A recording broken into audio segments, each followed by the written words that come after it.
The camera's above the water one more time. This time to check the emergent vegetation. And there's lots of it.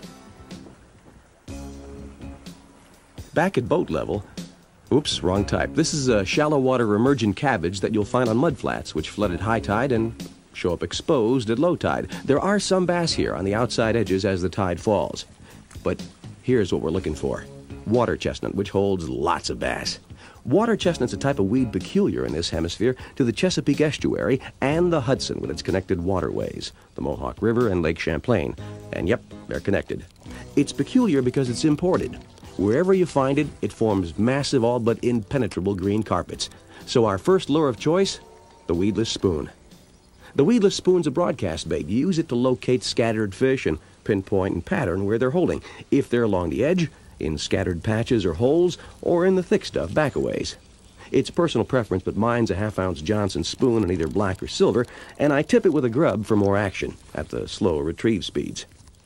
Speed control, as always, is very important. Here I'm working a little quicker, hoping for a reaction strike. Now, often you can find fish that way and then catch them with a slower retrieved spoon or by flipping or pitching. And when working a weed bed, keep an eye peeled for that something different, like this log laying in a chestnut patch.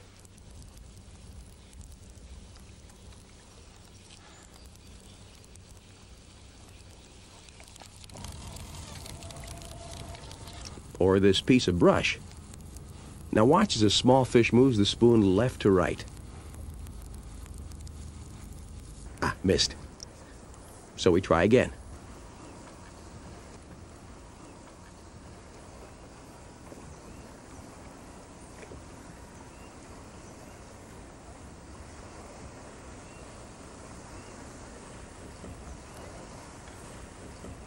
And try again.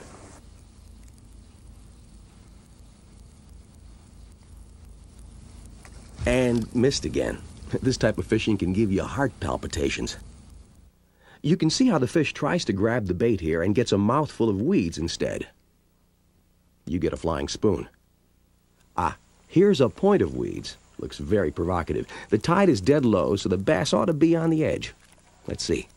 This isn't ordinary fishing, by the way. You need a heavy-duty rod. I prefer a 7.5-foot flipping stick and 17-pound test line or better. And it requires patience. If you try to set the hook right when the bass hits, you're going to miss. When a fish hits, drop your rod, wait a beat, then set hard. Of course, a really aggressive bass makes it all academic. Got one! Whoa! Good fish! Whoa! He's in the weeds now. That's the hardest thing about... Whoa! Whoa! Nice fish. You notice the color. It's very, very green. That's a weed fish. Geez, I do go on. Speaking of which, there's more than one way to fool a chestnut largemouth. When you fish a spoon, to a certain extent, you need the bass to cooperate. Sometimes, as you saw, they just blow up on it. Other times, they ignore it. That's when we flip. When the fish are in a neutral feeding mode, you have to drop the bait right on their nose. That's what flipping's about. It's quiet, so you don't spook them. And because of the short length of line you're fishing with, it gives you lots of control. And you're going to need it in this green stuff. As to why I flip a worm, well, there's two reasons. Jigs are okay in holes in the chestnut, but they won't penetrate the thick stuff. And this is thick, at least on the surface. Below the waterline, it's a different story. Under this protective green canopy lies a rich open habitat teeming with life, including baitfish and the young of the American eel. These things are born in the Sargasso Sea somewhere on the ocean, and they migrate up the Hudson, and when they get big in the Hudson, and well, before they get big, a lot of them are eaten up by the bass here, and that's what we're trying to accomplish. We're trying to fool the bass into thinking this is one of these elvers, which is what that's called, the young of the American eel.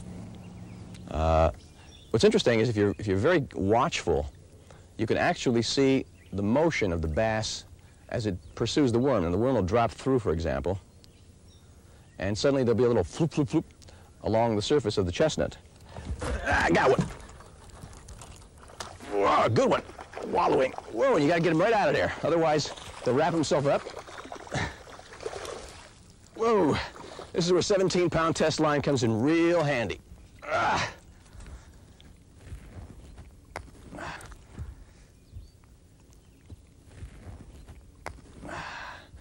This is what makes Hudson River bassing just a little bit special.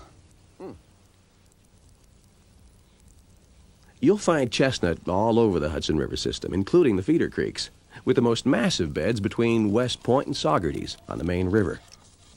As a point of information, water chestnut is not really a navigation hazard. You see, it grows in about 5 to 8 feet of water in protected areas out of the main channel.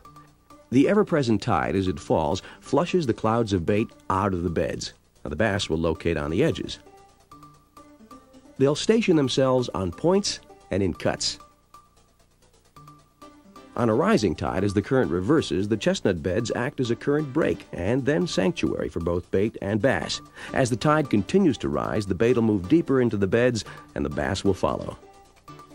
Besides skimming a spoon or flipping a worm, try twitching a stick bait or running a buzz bait or spinner bait along and through a scattered type chestnut bed. Here's how you see the plant up close. Underneath, it has a series of inflated float pods. It's called chestnut, by the way, because at the end of summer they develop hard, spiny, chestnut-looking seeds or nuts. Did you know it was originally brought here by mistake? The fellow who imported it thought he was going to feed the world. Turns out he picked the wrong water chestnut. All this one feeds is the prop on your trolling motor. But if you know how to fish it, it can fill your live well.